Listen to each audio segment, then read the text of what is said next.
Ils ont félicité ma femme pendant que la terre n'avait pas encore touché le cercueil de son père. Quelques jours plus tard, elle m'a fait sortir de l'entreprise devant tout le conseil. Mon propre fils a levé la main contre moi. Elle a souri dans mon fauteuil. Elle croyait avoir gagné. Elle ignorait seulement une chose. Le lundi suivant, tout ce qu'elle pensait posséder allait lui échapper. Je m'appelle Julien Moreau. J'ai 51 ans. Pendant plus de 25 ans, j'ai construit une entreprise que je croyais plus solide que ma propre famille. Elle s'appelait Valmont Imagerie Médicale. Son siège était à Lyon.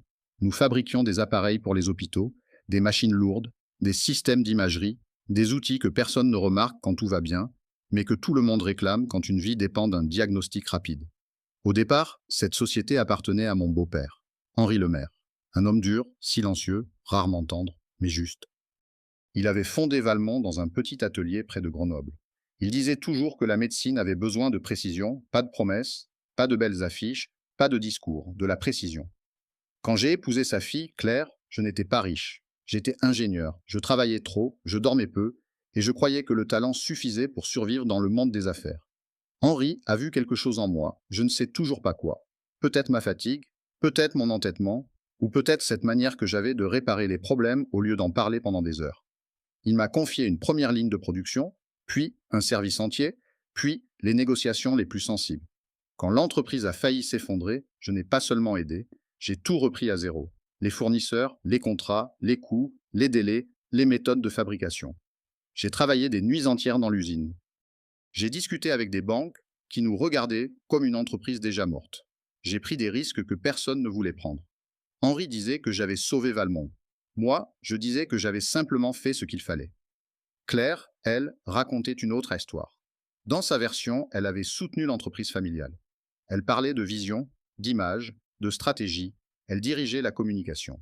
Cela voulait surtout dire choisir des affiches, donner des interviews, sourire aux galas médicaux et serrer la main de gens qui ne savaient pas comment fonctionnait une seule de nos machines. Nous avions 2 enfants, Mathis, notre fils, avait 23 ans. Il travaillait chez Valmont au développement commercial.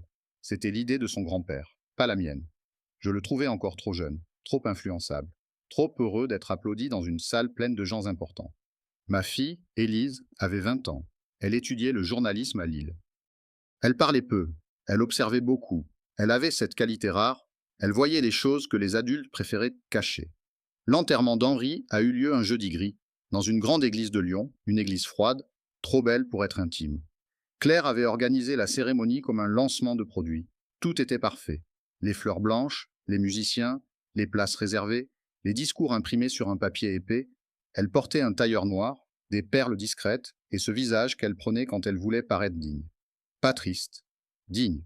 La différence était immense. Il y avait des médecins, des investisseurs, des anciens salariés, des élus locaux, des membres du conseil, des gens qui devaient à Henri leur fortune, leur carrière ou leur réputation. Je les ai vus approcher Claire, un par un.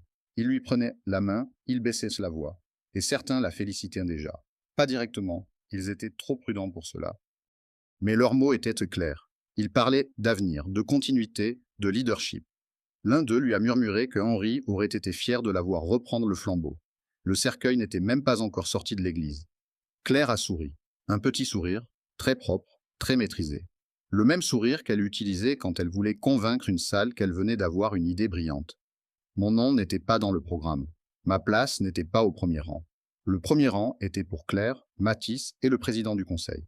Moi, j'étais plus loin, à côté d'Élise. Elle m'a serré la main pendant presque toute la cérémonie. À un moment, elle s'est penchée vers moi. Elle a parlé très bas. Papa, pourquoi tu n'es pas devant avec eux? J'ai répondu sans la regarder, parce que personne ne m'a demandé d'y être. Elle a gardé le silence, puis elle a naoula ajouté. Ce n'est pas normal. Non, ce n'était pas normal. Mais ce n'était que le début. Claire a prononcé l'éloge funèbre. Elle a parlé d'héritage, de courage, de vision, de futur. Elle a répété le nom de Valmont avec une chaleur théâtrale. Elle n'a pas parlé des ouvriers qu'Henri refusait de licencier quand les banques nous menaçaient. Elle n'a pas parlé des nuits passées à réparer les machines. Elle n'a pas parlé des contrats sauvés à la dernière minute. Elle n'a pas parlé de moi, pas une seule fois. Je ne voulais pas être honoré. Je voulais seulement que la vérité reste entière.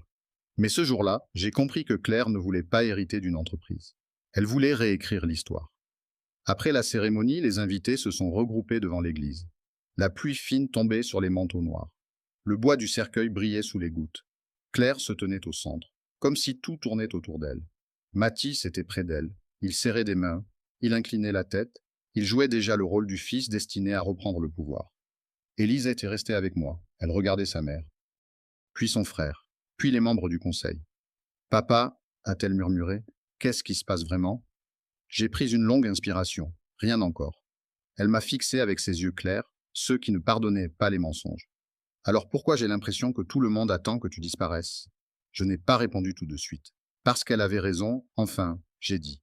Parce que certains pensent que c'est déjà fait. Le lendemain, mon accès à certains dossiers internes a été bloqué.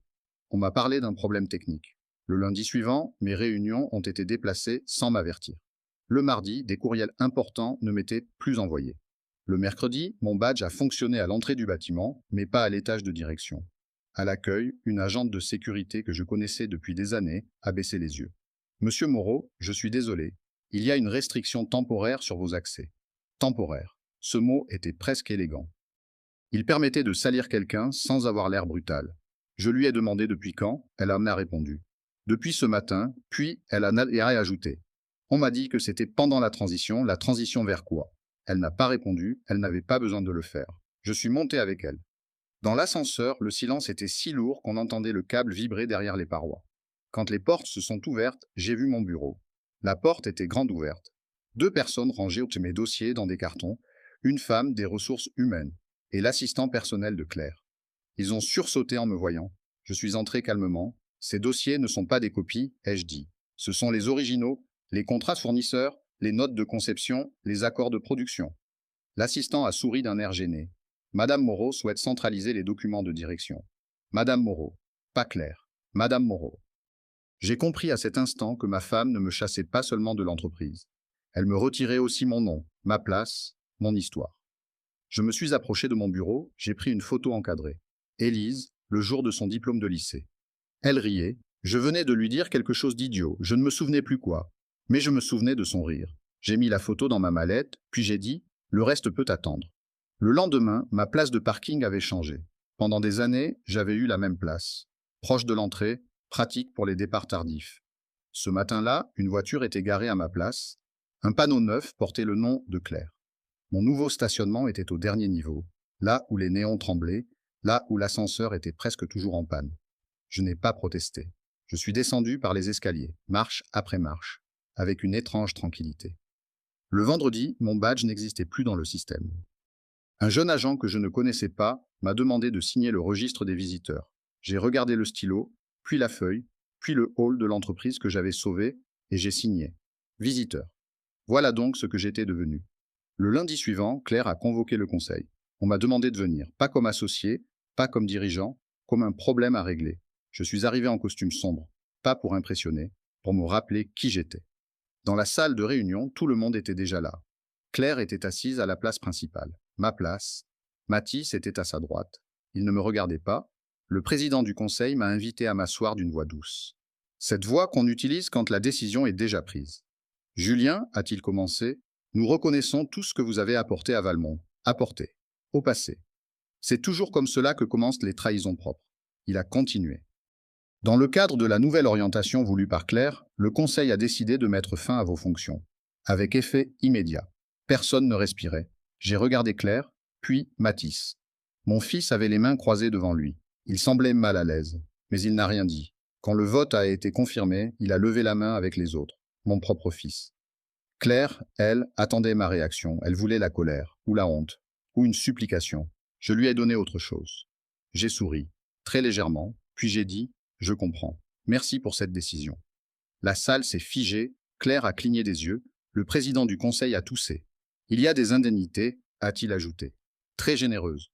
Je n'ai même pas regardé le dossier, je me suis levé, j'ai fermé le bouton de ma veste, puis j'ai dit « Cette semaine aura été très instructive, et lundi prochain le sera encore davantage ». Je suis sorti sans claquer la porte, sans me retourner. Dans l'ascenseur, mon téléphone a vibré. Un message d'Élise. « Papa, Mathis vient de me dire ce qu'ils ont fait. Est-ce que tu vas bien ?» J'ai répondu. « Oui. » Puis j'ai ajouté. « Lundi, ils comprendront. » Elle m'a demandé. « Comprendre quoi ?» J'ai tapé un seul mot. « Tout. » Je suis rentré chez moi avec un carton presque vide. C'était étrange. Après tant d'années, toute ma vie professionnelle tenait dans mes bras. Une photo. Un vieux stylo offert par Henri, un morceau de métal poli provenant de notre premier prototype vraiment réussi, et un carnet noir rempli de notes que personne d'autre n'aurait su lire. Le reste pouvait rester là-bas. Les murs, les meubles, les titres, les plaques sur les portes, tout cela n'avait jamais été la source de mon pouvoir. Claire ne l'avait jamais compris. Elle croyait que le pouvoir était une chaise, un badge, une signature en bas d'un communiqué. Elle croyait qu'en me retirant ces choses, elle me retirait tout. La maison était silencieuse, trop silencieuse. Nous vivions dans une grande maison à Écully. Une maison de pierre claire, avec un jardin en pente et une vue sur les collines. Nous l'avions achetée quand les enfants étaient petits. Claire disait qu'elle voulait un endroit où recevoir. Moi, je voulais simplement de l'espace, un bureau, un atelier, un endroit où penser sans entendre les téléphones sonner. Dans l'entrée, il y avait des fleurs fraîches, des lys blancs. Claire n'en achetait jamais sans raison. Il y avait aussi une bouteille ouverte sur le meuble du salon. Un vieux cognac d'Henri, celui qu'il gardait pour les moments exceptionnels. J'ai regardé le niveau dans la bouteille, il avait déjà bien baissé. Claire célébrait donc. J'ai posé mon carton au pied de l'escalier, puis j'ai entendu sa voix. Tu es rentré tôt. Elle était dans le petit salon, celui qu'Henri préférait quand il venait dîner. Elle était assise dans mon fauteuil de cuir brun. Mon fauteuil, celui que j'avais trouvé chez un antiquaire à Vienne. Elle l'avait toujours détesté. Elle disait qu'il rendait la pièce trop masculine, trop sombre, trop vieux monde. Pourtant, ce soir-là, elle y était installée comme si elle avait attendu des années pour prendre cette place. Un verre à la main, les chaussures posées près du tapis, les jambes croisées, le menton levé. Elle ne m'a pas demandé si j'allais bien, elle n'a pas demandé ce que j'avais ressenti quand notre fils avait voté contre moi. Elle a simplement dit « c'est mieux comme ça ». J'ai retiré mon manteau. Pour qui? Pour tout le monde, Julien. Sa voix était calme, trop calme. Tu étais devenu un obstacle. Un obstacle. Le mot est resté entre nous. Lourd, froid. Elle a bu une petite gorgée. Tu es brillant, bien sûr, personne ne le nie, mais tu n'as jamais su incarner l'entreprise. Tu sais réparer une machine. Tu sais lire un contrat technique. Tu sais parler aux ingénieurs, mais diriger, c'est autre chose. J'ai souri doucement. Et toi, tu sais diriger. Elle a pris ma question pour une invitation. Oui. Je sais inspirer. Je sais représenter. Je sais donner une direction. Mon père le savait. Vers la fin, il me consultait beaucoup plus souvent, il préparait la suite. Je l'ai regardée longtemps, elle croyait vraiment ce qu'elle disait. Ou peut-être avait-elle répété ce mensonge si souvent qu'il était devenu confortable. Henri te consultait, ai-je dit. Oui. Pour la communication, pour les dîners, pour les relations publiques, elle a serré son verre. Tu es amer. Non, je suis précis. Elle a posé le verre sur la table avec un bruit sec. Tu ne supportes pas que mon père ait fini par comprendre tes limites. J'ai avancé de quelques pas, le feu dans la cheminée était presque éteint, il ne restait que des braises. C'était étrange. Cette maison avait vu tant de discussions, tant de repas, tant de promesses, et maintenant elle ressemblait à une scène préparée pour une humiliation privée. J'ai dit, ton père avait une manière particulière de préparer l'avenir. Le visage de Claire a changé. Presque rien, une tension dans la mâchoire, un regard un peu plus fixe. Qu'est-ce que tu veux dire? Je me suis tourné vers l'escalier. Tu te souviens du coffre dans mon ancien bureau? Elle a froncé les sourcils. Quel coffre? Le coffre biométrique, celui qu'Henri a fait installer lui-même. Il y a longtemps, elle a cessé de bouger, je n'ai jamais vu de coffre. Normal, il n'était pas fait pour toi. Le silence est devenu plus dense. Claire s'est levée, son verre est resté sur la table. Quels documents y avait-il dedans? Je l'ai regardé, ceux que tu aurais dû lire avant de me faire jeter dehors. Son visage a pâli. Julien. Cette fois, sa voix n'était plus aussi sûre. Tu essaies de me faire peur? Non, je t'informe. Je suis monté l'escalier, elle m'a suivi jusqu'au bas des marches. Julien, reviens ici. Je n'ai pas répondu. Dans mon bureau personnel, j'ai fermé la porte, puis j'ai sorti mon téléphone. Je n'ai pas appelé un ami. Je n'ai pas appelé un journaliste. Je n'ai pas appelé un avocat trouvé dans l'urgence. J'ai appelé maître Gabriel Armand, l'homme de confiance d'Henri, son notaire, son conseiller, et probablement le seul être vivant qui connaissait toute la vérité. Il a décroché après 2 sonneries. Julien. Il ne semblait pas surpris. J'ai dit, c'est arrivé. Un long silence. Puis il a répondu. Elle t'a fait sortir, oui, devant le conseil. Et Matisse. Il a voté contre moi. Gabriel a soupiré. Pas de colère, pas d'étonnement. Juste une fatigue ancienne. Henri avait prévu ce scénario. Je sais, il m'avait dit que tu appellerais quand Claire se croirait intouchable. Je me suis assis derrière mon bureau, les mains posées à plat sur le bois. Quand pouvons-nous ouvrir le dossier? Demain soir. Non, ai-je dit, ce soir. Il y a eu un autre silence, puis sa voix est devenue plus basse. Alors viens, je t'attends, Je suis redescendu quelques minutes plus tard. Claire était encore dans le hall. Elle avait repris son verre, mais elle ne buvait plus. Où vas-tu? Voir quelqu'un à cette heure-ci. Oui. Elle a ri nerveusement. Tu dramatises. Tu as perdu ton poste, Julien, pas ta vie. Je me suis arrêté devant elle. C'est là ton erreur. Tu crois que j'ai perdu quelque chose aujourd'hui? Elle a levé le menton. Parce que ce n'est pas le cas, non. Aujourd'hui, j'ai simplement arrêté de protéger les gens qui voulaient me détruire. Je suis sorti avant qu'elle ne réponde. Dehors, l'air était froid. La ville brillait au loin. Lyon avait ce calme trompeur des grandes villes après la pluie. Les rues semblaient propres, mais sous les lumières, tout pouvait glisser. Le cabinet de Maître Armand se trouvait dans le vieux Lyon, une façade discrète, une porte lourde, pas de vitrine, pas de signe de richesse, seulement une plaque en laiton et un nom gravé. Gabriel m'attendait dans une pièce remplie de livres. Il avait 70 ans passés, des cheveux blancs, des lunettes fines, et cette élégance sèche des hommes qui n'ont jamais besoin d'élever la voix. Sur son bureau, il y avait une grande serviette de cuir, usée, fermée par 2 boucles. Il s'est levé. Julien, il m'a serré la main, pas longtemps, mais fermement. Puis il a dit: Henri m'a demandé de ne pas ouvrir ces documents tant que 3 conditions n'étaient pas réunies. Je connaissais les 2 premières. Son décès et ton éviction de Valmont, j'ai demandé. La troisième. Gabriel m'a regardé, que Claire tente de s'approprier l'entreprise sans audit préalable. C'est fait. Oui. Il a ouvert la serviette. À l'intérieur, il y avait un dossier épais. Des actes, des contrats, des lettres, des copies certifiées. Tout était classé avec une précision presque militaire. Gabriel a sorti une enveloppe scellée. Mon nom était écrit dessus, de la main d'Henri. Avant de lire cela, a-t-il dit, tu dois comprendre une chose. Henri aimait sa fille, mais il n'avait pas confiance en elle. Cette phrase m'a fait plus mal que je ne l'aurais cru, parce qu'elle était vraie. Gabriel a poursuivi. Il avait vu son ambition grandir, mais pas son sens des responsabilités. Il disait souvent que Claire voulait la lumière sans accepter le poids. J'ai regardé les documents. Que contient le dossier? Gabriel a posé un premier acte devant moi. Quand tu as injecté ton argent dans Valmont pour sauver la société, Henri n'a jamais considéré cela comme une aide familiale. Il l'a structuré comme une acquisition de parts, avec droit de vote. J'ai gardé le silence, je m'en souvenais. À l'époque, Claire m'avait reproché de risquer notre avenir. Henri, lui, m'avait regardé droit dans les yeux. Il avait dit « Celui qui porte le risque doit porter aussi le pouvoir ». Gabriel a posé un deuxième acte, puis un troisième. Au fil des années, Henri a organisé d'autres transferts, à travers une holding familiale. Des clauses de protection, des droits différés, tout a été signé, enregistré, validé. Personne ne peut prétendre que cela n'existe pas. J'ai demandé. Quelle part? Gabriel a sorti une feuille, puis il l'a tournée vers moi. Tu contrôles la majorité absolue des droits de vote de Valmont. Je n'ai pas parlé. Le bruit de l'horloge semblait immense. Dans cette petite pièce, tout ce que Claire venait de faire s'effondrait déjà. Gabriel a continué. Claire possède une part importante, Mathis aussi, Élise également. Mais aucun d'eux ne contrôle l'entreprise. Henri voulait que Valmont reste entre les mains de la personne capable de la protéger, pas forcément de la personne portant son nom. J'ai ouvert l'enveloppe, la lettre d'Henri était courte, son écriture tremblait un peu. Il l'avait sûrement écrite pendant la maladie. Julien, si tu lis ces lignes, c'est que je ne suis plus là, et que ma fille a choisi la mauvaise voie. Je suis désolé, j'ai été un père trop indulgent et un patron trop lucide. Je n'ai pas réussi à corriger Claire, alors j'ai protégé Valmont.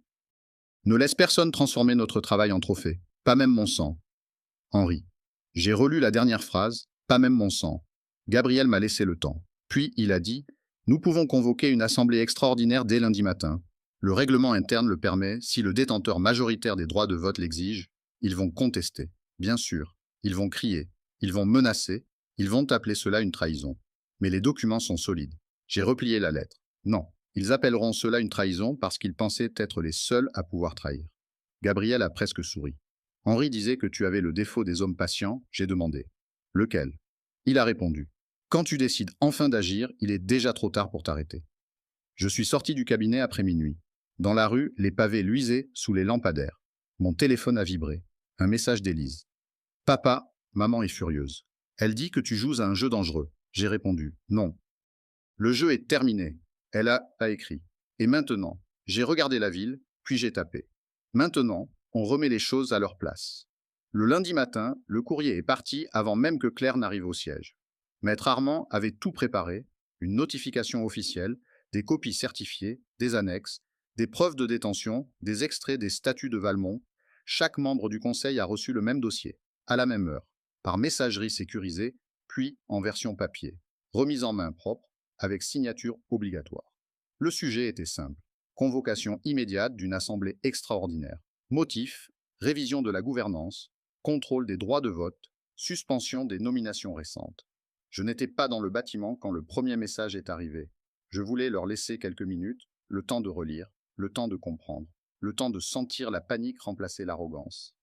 À 9 heures passées, mon téléphone a commencé à vibrer. Claire. Je n'ai pas répondu. Puis, le président du conseil. Je n'ai pas répondu. Puis, le directeur financier. Puis, un autre administrateur. Puis, Mathis. Je n'ai répondu à personne. À la place, j'ai préparé du café.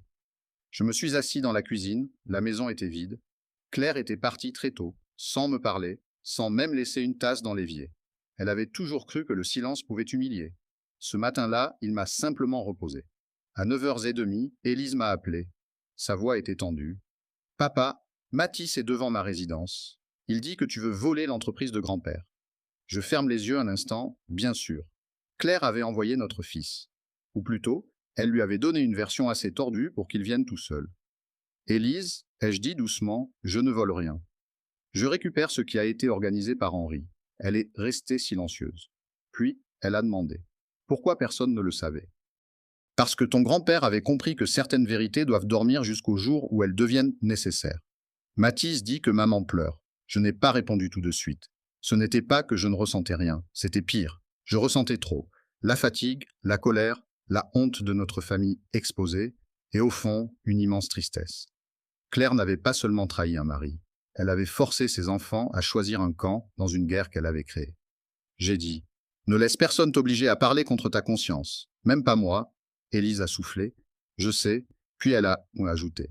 Je t'ai toujours cru, papa. Ces mots m'ont traversé plus fort que toutes les humiliations de la semaine précédente. Merci, ma chérie. À 11h, Maître Armand m'a appelé. Sa voix était calme. Cela bouge beaucoup. Claire a contacté 2 avocats différents. Le président du conseil demande si la convocation peut être reportée. Et le directeur financier veut savoir si les parts sont vraiment opposables. J'ai demandé. Ta réponse. Je leur ai conseillé de lire les documents avant de parler davantage. J'ai souri, malgré moi. Ils ont compris. Pas encore. Mais ils commencent. À 12h moins 10, je suis arrivé devant Valmont. Cette fois, je n'ai pas signé le registre des visiteurs. L'agente de l'accueil m'a regardé avec des yeux humides. Monsieur Moreau. Elle a hésité. Puis, elle a dit très bas. Je suis contente de vous revoir. J'ai répondu. Moi aussi, Sophie. Et je suis entré. Personne ne m'a arrêté. L'ascenseur est monté lentement vers l'étage de direction. Chaque étage semblait enlever une couche de mensonge. Quand les portes se sont ouvertes, j'ai vu des employés détourner le regard. Pas par mépris, par peur. Ils savaient qu'un séisme arrivait. Mais ils ne savaient pas encore qui allait tomber. La salle du conseil était fermée. À travers la vitre floutée, je distinguais les silhouettes. Claire faisait les 100 pas. Mathis était assis près d'elle. Le président du conseil parlait à voix basse avec le directeur financier. Maître Armand était déjà là, assis au fond, son dossier ouvert devant lui. À midi pile, j'ai poussé la porte. La salle s'est tue. Ce n'était pas un silence ordinaire. C'était le silence des gens qui ont compris trop tard que la pièce ne leur appartenait plus. Claire s'est tournée vers moi. Elle était pâle, mais droite. Elle avait cette posture parfaite qui lui permettait de transformer la panique en élégance. « Cette réunion est irrégulière », a-t-elle dit. « Je suis encore directrice générale. Aucune décision ne peut être prise sans approbation préalable du Conseil. » Maître Armand a levé les yeux de ses documents. Sa voix était douce, et précisément pour cela, dangereuse. « Madame Moreau, les statuts prévoient une assemblée extraordinaire immédiate lorsqu'elle est demandée par le détenteur majoritaire des droits de vote. » Claire a ri, un rire sec. « Il n'y a pas de détenteur majoritaire ici. » Gabriel a tourné une page. « Si. Monsieur Julien Moreau. » La pièce n'a plus respiré. Mathis m'a regardé comme si je venais de devenir un étranger. Claire a posé les 2 mains sur la table. C'est impossible. Les parts familiales sont connues, les successions sont connues, les documents publics. Maître Armand l'a interrompu. Les documents publics ne montrent pas toujours les structures de détention interne. Votre père l'a parfaitement prévu. Chaque transfert a été signé, enregistré, validé et jamais annulé. Le directeur financier a baissé les yeux sur son propre dossier.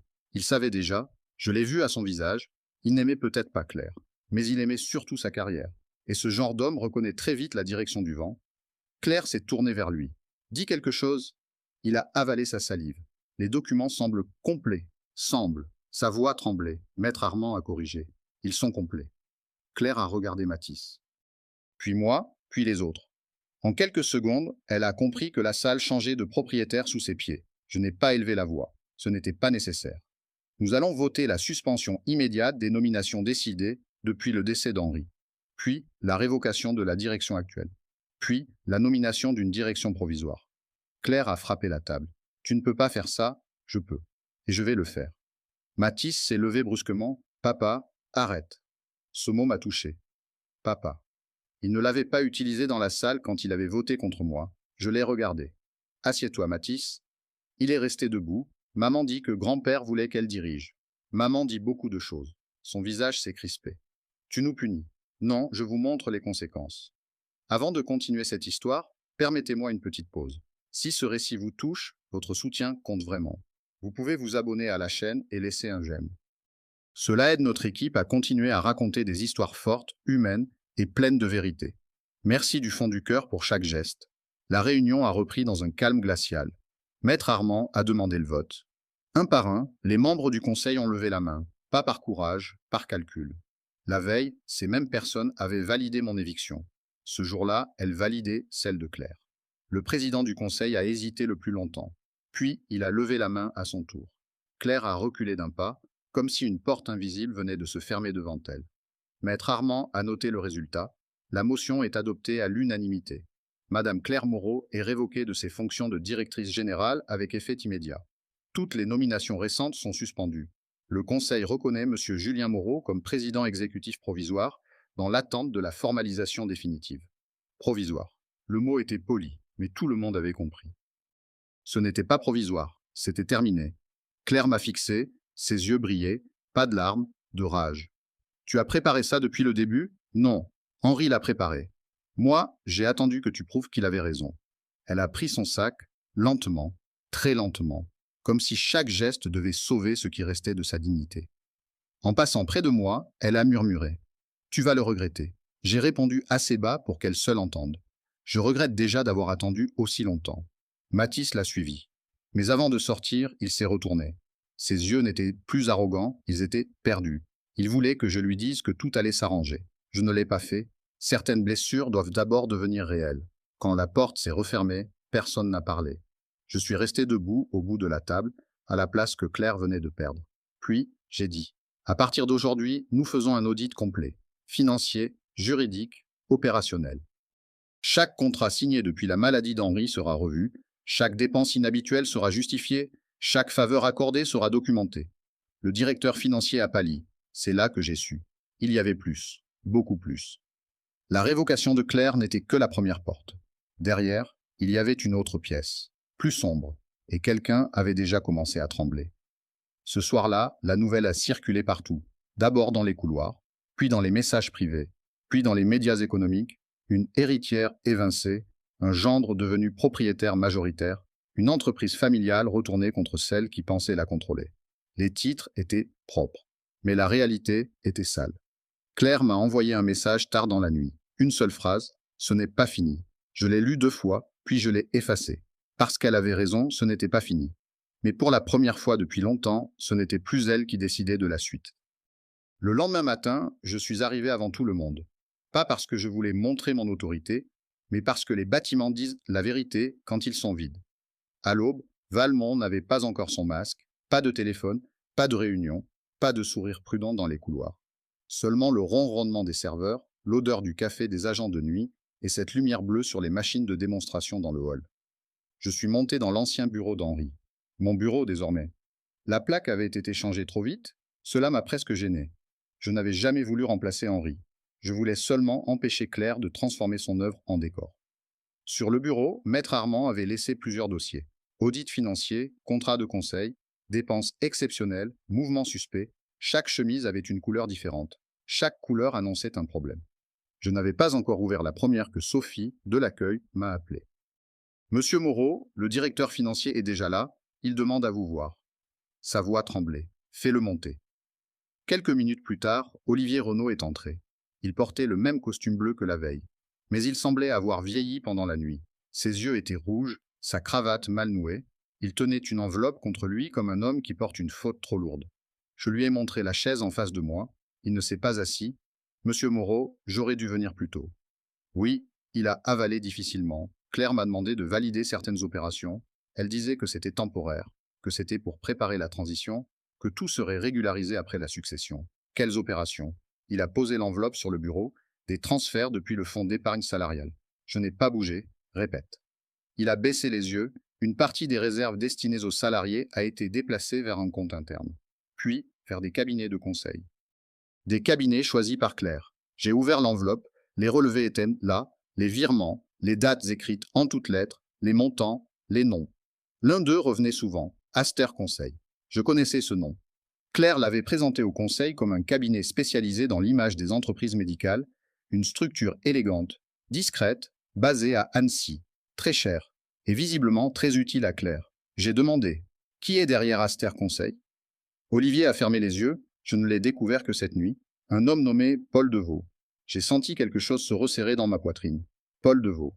Je l'avais vu à l'enterrement, près de Claire, trop près, un homme aux cheveux gris soignés, sourire tranquille, costume parfaitement coupé. Il s'était présenté comme conseiller stratégique.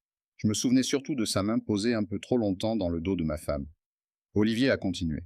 Il n'y a presque aucune activité réelle, pas de rapport complet. Pas d'équipe déclarée, pas de bureaux accessibles, seulement des factures. Claire signait. Je validais, j'ai refermé le dossier, tu validais. Il a levé la tête. Je sais, je ne cherche pas d'excuses. J'avais peur de perdre mon poste. Claire disait que vous étiez fini, que tout le conseil la suivait, que si je résistais, je serais remplacé. Tu as donc préféré déplacer l'argent des salariés. Il n'a rien répondu. C'était déjà une réponse. Je me suis levé. Olivier, tu es suspendu immédiatement, tu remettras tous tes accès à la sécurité, tu resteras disponible pour l'enquête. Si tu coopères entièrement, cela sera noté. Si tu mens une seule fois, je te laisse affronter seul les conséquences. Il a hoché la tête. Avant de sortir, il a murmuré. Il y a autre chose. J'ai attendu. Claire a utilisé Matisse. Mon cœur a fait un bond brutal. Comment ça? Certaines validations commerciales portent son nom. Mais je doute qu'il ait compris ce qu'il signait. Elle lui faisait signer des notes d'approbation. Elle disait que c'était pour l'habituer aux décisions de direction. Je suis resté immobile. La colère est une chose étrange. Quand elle est trop forte, elle devient froide. Claire n'avait pas seulement manipulé notre fils contre moi, elle l'avait placé entre elle et ses fautes. Comme un bouclier. J'ai dit « Merci ». Olivier est parti. Je suis resté seul avec les documents. Pendant un moment, je n'ai pas pensé à l'entreprise, ni au conseil, ni aux avocats. J'ai pensé à Mathis enfant, à ses petites mains pleines de terre dans le jardin, à sa façon de courir vers moi quand je rentrais tard, à cette confiance simple qu'un fils peut avoir avant que les adultes ne l'accomplissent. Puis mon téléphone a vibré, un message d'Élise. « Mathis veut te voir », j'ai répondu. « Dis-lui de venir ». Il est arrivé en début d'après-midi. Il n'avait plus rien du jeune homme sûr de lui assis près de sa mère au conseil. Il portait un pull froissé, ses cheveux étaient en désordre. Ses yeux cherchaient partout sauf mon visage. Il s'est arrêté dans l'encadrement de la porte. « Je peux entrer ?» Oui. Il s'est assis, mais au bord de la chaise, comme s'il se préparait à fuir. « Papa, je ne savais pas. » Cette phrase m'a fait mal, parce que je voulais la croire, et parce qu'elle ne suffisait pas. Je lui ai demandé « Tu ne savais pas quoi ?» Il a respiré difficilement, pour les parts, pour grand-père, pour maman. Elle me disait que tu étais un technicien brillant mais dépassé, que tu refusais de laisser la place, que Valmont devait devenir moderne, plus visible, plus ambitieuse. Et toi, tu l'as cru. C'est ma mère. Sa voix s'est brisée, je voulais la croire. Je me suis adouci, malgré moi. Matisse, vouloir croire quelqu'un ne rend pas ses paroles vraies. Il a mis ses mains sur son visage. Élise m'a montré les articles, puis j'ai trouvé des documents dans le sac de maman, des factures, des notes, des papiers avec ma signature. Je ne me souvenais même pas de certains. Il a levé les yeux. Qu'est-ce qu'elle m'a fait signer? J'aurais voulu lui mentir, lui dire que ce n'était rien, que tout serait réglé simplement, mais les mensonges doux préparent toujours des douleurs plus grandes. Je lui ai dit, des validations liées à des paiements suspects, il est devenu livide. Je vais être poursuivi. Je ne sais pas encore. Mais si tu dis la vérité maintenant, tu peux encore te sauver. Il a pleuré, pas fort, pas comme un enfant, comme un homme qui comprend qu'il a été utilisé par la personne qu'il protégeait. Je n'ai pas traversé la pièce pour le prendre dans mes bras, pas tout de suite. Il devait d'abord sentir le poids de ses choix. Puis, il a dit, « J'ai voté contre toi. » Oui, devant tout le monde. Oui. Je suis désolé. Le pardon n'est pas une gomme, Matisse. Il ne fait pas disparaître ce qui s'est passé. Il permet seulement de décider ce qu'on construit après. Il a hoché la tête. Qu'est-ce que tu veux que je fasse? La vérité, toute la vérité. Même si elle détruit l'image que tu as de ta mère. Il a essuyé ses yeux. Je ne sais plus qui elle est. Moi non plus, ai-je répondu. Mais je commence à comprendre ce qu'elle a fait. Le soir même, Claire a frappé plus fort. Son avocat a déposé une demande d'urgence pour bloquer toutes mes décisions. Elle prétendait que j'avais profité de la maladie d'Henri, que les documents étaient le résultat d'une manipulation, que j'avais isolé un vieil homme affaibli pour prendre le contrôle de son entreprise. C'était faux. Mais c'était violent. Et parfois, dans l'opinion publique, la violence arrive avant la preuve. Les médias ont repris l'affaire. Certains titres parlèrent d'une guerre familiale, d'autres d'un coup de force. Un chroniqueur a même demandé si j'étais un génie discret ou un prédateur patient. Je n'ai pas répondu. Henri disait toujours qu'un homme qui se justifie trop vite ressemble à un homme qui cache quelque chose. Alors j'ai laissé parler les documents. Le lendemain, Maître Armand a présenté au juge les actes signés par Henri, les certificats médicaux montrant qu'il était lucide au moment des décisions, les comptes rendus de réunion, les courriers manuscrits, les transferts enregistrés plusieurs années avant sa maladie. La demande de Claire a été rejetée. Pas après des semaines, pas après des mois, le jour même. Le juge a estimé que les documents étaient suffisamment clairs pour permettre la continuité de l'entreprise. Quand Maître Armand m'a appelé, sa voix contenait une rare satisfaction. Elle a perdu cette manche. J'ai demandé. Et maintenant? Maintenant, elle va chercher la seule chose qui lui reste. La pitié. Il avait raison. Le soir, Claire est venue à la maison, sans prévenir. Elle n'avait plus son tailleur de conquérante. Elle portait un manteau sombre. Ses cheveux étaient attachés trop vite. Son visage semblait fatigué. Pour la première fois depuis longtemps, elle ressemblait moins à une dirigeante qu'à une femme qui avait peur. Je l'ai trouvée dans le hall. Elle regardait les photos de famille accrochées au mur. Notre mariage, la naissance de Matisse, les vacances en Bretagne, le diplôme d'Élise. Des images d'une vie qui avait peut-être été vraie à certains moments, ou peut-être seulement bien cadrée. Elle a parlé sans se retourner. Tu vas vraiment me détruire. J'ai répondu. Non, Claire, je vais empêcher que tu détruises davantage les autres. Elle s'est tournée vers moi, ses yeux étaient humides. Je suis ta femme. J'ai senti une douleur ancienne monter. Oui, et c'est pour cela que je t'ai laissé aller trop loin. Elle a serré les lèvres. Paul n'était rien. Je n'avais pas prononcé son nom. Cela aussi était une réponse. Je n'ai pas demandé depuis quand. Je n'en avais plus besoin. La trahison privée me blessait. Mais la trahison envers les salariés me révoltait. Elle a avancé d'un pas. Donne-moi une place au conseil, une seule. Je quitterai la direction. Je ne parlerai plus à la presse. Je signerai ce que tu veux. Tu veux un marché. Je veux éviter un scandale. Non, tu veux éviter les conséquences. Elle a changé de ton. Plus dur, plus elle. Attention, Julien, si je tombe, je peux entraîner Matisse. Voilà. Nous y étions. La mère inquiète avait disparu. La stratège était revenue. J'ai senti ma voix devenir très calme. Si tu utilises encore notre fils comme bouclier, je transmettrai moi-même chaque document au procureur. Elle m'a fixé. Tu n'oserais pas, pour protéger Matisse de toi. Si. Elle a reculé. Pour la première fois, elle a compris que la peur ne fonctionnait plus. Elle a ramassé son sac, puis elle a dit « Henri t'a choisi parce qu'il ne m'a jamais aimé. » J'ai répondu doucement « Non, Henri t'aimait. C'est justement pour cela qu'il savait ce que tu pouvais devenir. » Elle a ouvert la porte, l'air froid est entré. Avant de partir, elle a murmuré « Tu vas rester seul avec ta victoire. » La porte s'est refermée. Je suis resté dans le hall, entouré de photos, de souvenirs, de fantômes, et pour la première fois, j'ai compris que reprendre Valmont ne serait pas la partie la plus difficile. Le plus difficile serait de sauver ce qui restait de notre famille sans laisser Claire l'utiliser comme une arme. Le rapport d'audit est arrivé un vendredi matin. Je l'ai lu seul. Porte fermée, téléphone coupé, rideau à moitié tiré.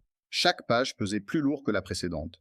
Aster Conseil n'était pas seulement une société vide, c'était une boîte de passage. L'argent sortait de Valmont, il passait par de fausses factures. Puis, il disparaissait vers des comptes privés. Certains comptes étaient liés à Paul Devaux, d'autres menaient vers des investissements personnels de Claire. Un appartement à Annecy, des frais d'hôtel, des voyages, des achats déguisés en opérations de représentation. Et le plus grave. Une partie de cet argent venait bien des réserves destinées aux salariés. Pas directement. Claire avait été prudente. Mais pas assez. Elle avait déplacé les fonds, elle les avait maquillés, elle avait pensé que personne n'oserait regarder. Parce qu'elle portait le nom Le Maire. Parce qu'elle était la fille du fondateur. Parce qu'elle croyait que l'héritage était une armure.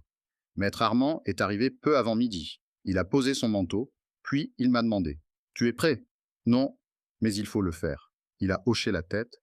Nous avons transmis les éléments au procureur. Le conseil doit être informé aujourd'hui. Et Claire, elle le sait déjà. Comment? Son avocat a appelé ce matin. Il ne menace plus, il négocie. Je me suis levé et j'ai regardé par la fenêtre. Dans la cour, des techniciens fumaient près de l'entrée livraison, des gens ordinaires, des salariés qui avaient travaillé pendant des années, des gens qui comptaient sur leur retraite, sur leur salaire, sur une entreprise stable. Claire n'avait pas volé une abstraction, elle avait volé la sécurité de ces personnes.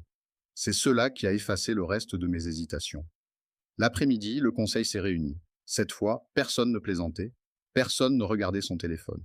Personne ne faisait semblant de ne pas comprendre.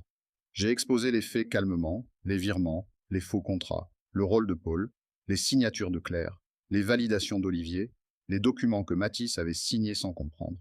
Quand j'ai prononcé le nom de mon fils, ma voix a failli se briser. Mais j'ai continué. Je n'étais plus seulement un père, j'étais responsable de 300 familles, peut-être plus. À la fin, j'ai dit, chaque euro sera remboursé. La société engagera toutes les démarches nécessaires, et aucune personne impliquée ne sera protégée par son nom. Un administrateur a demandé, même Claire. Je l'ai regardé, surtout Claire. Le soir, Mathis est venu chez moi, il n'avait pas prévenu. Je l'ai trouvé devant le portail, sous la pluie, sans parapluie, comme s'il avait oublié qu'on pouvait se protéger. Je l'ai fait entrer, il tremblait, pas de froid seulement, de peur. Maman m'a appelé, a-t-il dit. Elle veut que je dise que tu m'as forcé à signer certains documents. Je n'ai rien répondu, il a continué. Elle pleurait, elle disait qu'elle irait en prison à cause de moi si je ne l'aidais pas. Il a levé les yeux vers moi. C'est ma mère. Je sais. Et toi, qu'est-ce que tu veux faire? Il a pleuré en silence. Puis il a dit, je veux arrêter de mentir, alors c'est ce que tu feras. Je l'ai accompagné le lendemain chez Maître Armand. Mathis a donné sa déclaration, il a expliqué les réunions, les documents, les phrases de Claire. Il a dit qu'elle lui présentait chaque signature comme un exercice de formation. Il a dit qu'il ne lisait pas toujours, qu'il avait fait confiance, qu'il avait voulu plaire. C'était dur à entendre, mais c'était vrai. Et parfois, la vérité commence par une humiliation. Quelques jours plus tard, Paul Devaux a tenté de quitter la France. Il a été arrêté avant son vol. Cette nouvelle n'a provoqué en moi aucune joie, seulement une fatigue profonde. Il n'était pas le cerveau, il était l'outil. Claire avait choisi l'outil parce qu'il lui ressemblait. Brillant en surface, vide au centre. Quand elle a compris que Paul parlerait pour se sauver, Claire a demandé à me voir. J'ai accepté. Pas chez nous, plus jamais chez nous. Nous nous sommes retrouvés dans un cabinet d'avocats à Lyon, salle blanche, table froide, aucun souvenir. C'était mieux ainsi. Claire est entrée avec son avocat, elle avait maigri, ses traits étaient tirés. Mais son regard gardait encore cette étincelle de défi. Elle s'est assise en face de moi. Pendant un moment, nous n'avons rien dit. Puis, elle a murmuré. Tu as gagné. Non, personne ne gagne quand une famille finit comme ça. Elle a serré les mains, je voulais seulement exister. Cette phrase m'a surpris. Pas parce qu'elle était fausse, parce qu'elle était enfin nue. Elle a continué. Avec mon père, tout était Valmont. Avec toi, tout était Valmont. Même les enfants parlèrent de Valmont. J'étais toujours la fille de quelqu'un, la femme de quelqu'un, jamais moi.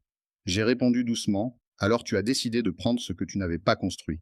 Elle a fermé les yeux, je pensais que c'était mon droit. C'était peut-être la phrase la plus honnête qu'elle m'ait jamais dite. Son avocat a demandé un accord.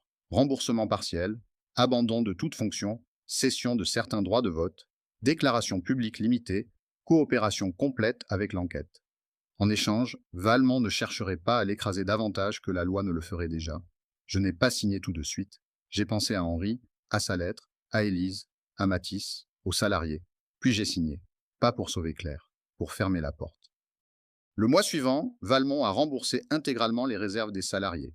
Nous avons supprimé les contrats inutiles, réduit les dépenses d'image, réinvesti dans les ateliers, dans la recherche, dans les pièces de rechange, dans les équipes de maintenance. Les journaux ont moins parlé de nous. C'était bon signe. Une entreprise saine ne vit pas pour les gros titres, elle vit parce que les gens font leur travail. Un soir, nous avons organisé un dîner discret en mémoire d'Henri. Pas un gala, pas une soirée de prestige, un vrai repas. Avec les anciens ingénieurs, les techniciens, les premiers commerciaux, les ouvriers qui avaient connu l'atelier de Grenoble. Élise est venue, Mathis aussi. Il est resté un peu à l'écart au début. Puis, un ancien chef d'atelier lui a parlé longuement. Je ne sais pas ce qu'il lui a dit, mais Mathis a pleuré, et cette fois, personne ne l'a jugé. Quand je me suis levé pour parler, la salle est devenue silencieuse. J'ai dit qu'Henri n'avait pas construit Valmont pour son nom. Il l'avait construite pour que des hôpitaux puissent m'en soigner mieux, pour que des médecins voient plus clairement, pour que des patients aient une chance de plus. J'ai dit aussi que l'héritage n'était pas un fauteuil, ni une plaque sur une porte, ni un nom sur un document. L'héritage, c'est ce que l'on protège quand personne ne nous applaudit. Personne n'a crié. Personne ne s'est levé. Mais les applaudissements étaient vrais, et cela suffisait. Plus tard, dans le jardin du restaurant, Élise m'a rejoint. Elle m'a demandé: Tu crois qu'on redeviendra une famille? J'ai regardé la nuit. Puis Mathis derrière la vitre. Il parlait avec un ancien ingénieur. Il écoutait vraiment. J'ai répondu: Pas comme avant, peut-être mieux. Elle a souri tristement. Et maman, ta mère devra vivre avec ce qu'elle a fait. C'est une peine que personne ne peut porter à sa place. Plusieurs mois ont passé. Mathis a quitté Valmont, de lui-même. Il a repris des études. Il m'appelle chaque dimanche. Parfois, nous parlons longtemps. Parfois, seulement quelques minutes. Mais il appelle. C'est un début. Élise a terminé son mémoire sur les entreprises familiales et le silence des héritiers. Je ne lui ai pas demandé si nous étions dedans. Je connaissais déjà la réponse. Claire vit désormais près de Montpellier. Elle travaille comme consultante indépendante. Elle utilise son nom de jeune fille. Je sais qu'elle tente de reconstruire quelque chose. Je ne lui souhaite pas le mal. Je ne lui confierai plus jamais le pouvoir. Ce sont deux choses différentes. Quant à moi, il m'arrive encore de m'asseoir tard dans le bureau d'Henri. Le cuir de son vieux fauteuil craque doucement, la ville s'endort derrière les vitres, et je repense à cette journée où Claire m'a fait sortir devant le conseil. À son sourire, à la main levée de mon fils, à cette phrase que j'avais écrite à Élise. Lundi, ils comprendront. Ils ont compris. Mais moi aussi. J'ai compris que la loyauté ne se mesure pas dans les grands discours. Elle se mesure dans les moments où trahir serait plus facile. J'ai compris que le sang ne protège pas toujours une œuvre. Parfois, il la menace. Et j'ai compris qu'un héritage ne doit jamais être donné à celui qui le réclame le plus fort. Il doit revenir à celui qui accepte d'en porter le poids en silence. Si cette histoire vous a touché, vous pouvez la soutenir avec un j'aime et un abonnement. Votre présence aide notre équipe à continuer ce travail avec cœur. Et si vous n'avez rien à ajouter, ou si les mots sont difficiles à trouver, notre équipe sera très heureuse de lire même un simple merci dans les commentaires.